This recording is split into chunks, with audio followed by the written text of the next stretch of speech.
We had, I think in the end, about 4 months to produce just under 8,000 or 9,000 costumes. And there were certainly times when the workload was very heavy. I mean, I can remember working through the night on several occasions to get costumes ready for the next morning for the shooting.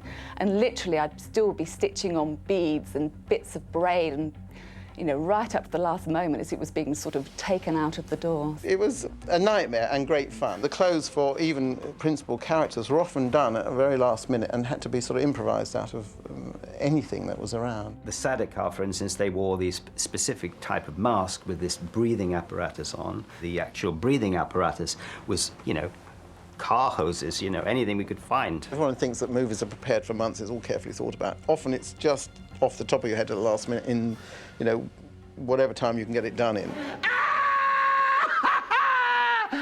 The scene where Sting wears that sort of wing jockstrap, that was slated to be shot nude, and Sting agreed to do it nude, but the studio at the last minute panicked and thought they couldn't have Sting in the nude. So literally, I think at midnight the night before, they rang me up and said, you've got to put him in something. So we made this little winged G-string thing, and so it was ready the next morning for him to shoot on, so he wouldn't be actually nude. The Guild Navigators look very sinister and strange, and the reason they look sinister and strange is that the San Diego Fire Department was tearing down one of its old fire stations, and at the back they'd found all these I think they were actually 20s, 30s and 40s, body bags, used body bags, and they were large canvas tarpaulins with all these cross-banded webbing straps on, and they were painted with tar, and when we undid them, they were, you know, they were bits of bodies, not actual bits of bodies, but, you know, fluids, and they weren't very pleasant. I didn't tell them till they'd finished that they actually were used body bags.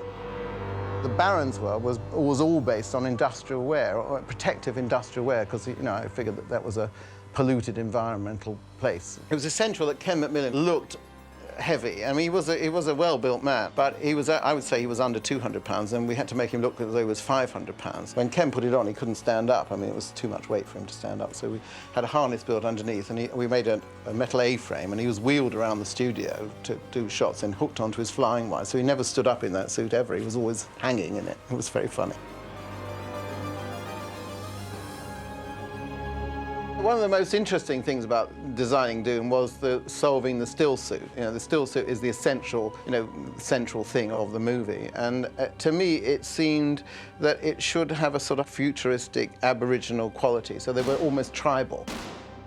And every single suit was handmade. We had to do body casts from which we made fiberglass forms. And then from there, we would draw the pattern in chalk on the unitard and start cutting from the patterns of each foam rubber section, laid them on one by one until we got all the understructure built, including the tubing. We would brush coat it then with a thick latex and then spray coat it with another thinner latex for a final seal. At that point, put it in an oven where it would just kind of help the latex dry. The women had to obviously have breasts rather than sort of pecs. And so I did a sort of a female version, and we did children's versions of it too. They were really quite comfortable. Until, of course, you got them out of the hot sun in the desert, you know, at 110 degrees and started running around and fighting battles and sweating in them.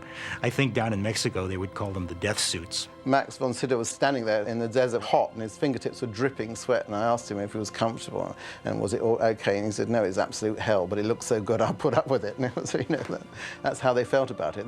All the men had the body they'd never had, you know. They had got muscle suddenly, so they loved it. And I was determined that the still suit was going to be very sexy. There were a lot of sexy clothes in that movie that never hit the screen. Francesca wore a wonderful nightdress. It was dripping in sort of squares and dissolved into silk, and you could see her body. But, I mean, you know, she was shot covered in a cheap cotton sheet, and I could have killed everybody. A lot of the work that we did, you just don't see. There were costumes that we made which didn't even make it onto the screen. We made 2,000 costumes with hats. David decided he didn't want the Fremen to have these headdresses, so they never appeared. You know, you put all this work into it, and a fraction shows. But I think overall, you can tell the richness, you know, that there was a lot of work there. So, you know, I feel very proud that I worked on it.